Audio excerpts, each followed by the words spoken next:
கேட்டை நட்சத்திரம்.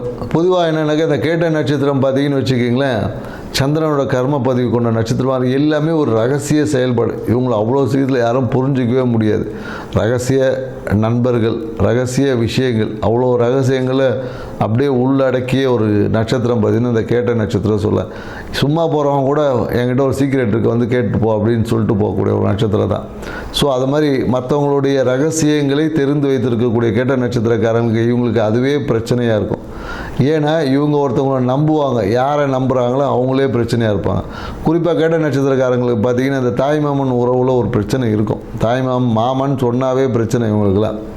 மாமன் சொன்னாவே அடிதடி ஏமாற்றம் என்பது இவங்களுக்கு கண்டிப்பாக இருக்குமானா கண்டிப்பாக இருக்கும்.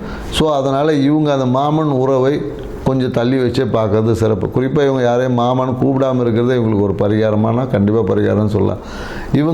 இவங்க வாழ்க்கை இந்த ஆவணி மாத பலன் எப்படி இருக்குன்னு வச்சுக்க, ஒரு சின்ன அழுத்தமும் இருக்கும், சின்ன மாற்றமும் இருக்கும். ஸோ குறிப்பாக அந்த மாற்றம் பார்த்திங்கன்னா தொழில் சார்ந்த விஷயத்தில் ஒரு விரயம், இல்லை தொழிலை வந்து புதிய வேலை இல்லாமல் வேலை தேடுறவங்களுக்கு இந்த காலகட்டத்தில் புதிய வேலை வாய்ப்புக்கான காலகட்டம்லாம் இருக்குது.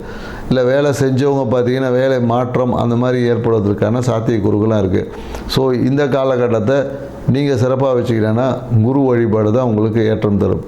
இப்படி இல்லைன்னா உங்கள் குழந்தைகளுக்கு தேவையான இனிப்பு இல்லை பொருளாதார தானம் பண்ணி பாருங்கள். காசை தானம் மாதிரி உண்டியில் போடுறதோ இல்லை ஆன்மீக திருப்பணிக்காக கொஞ்சம் பொருளாதாரத்தை தானம் செய்வது வந்து உங்கள் வாழ்க்கையில் பொருளாதார ஏற்றத்தை கொடுக்கும். செஞ்சு பாருங்கள், வாழ்க்கை சிறப்பாக இருக்கும். நன்றி, வணக்கம்.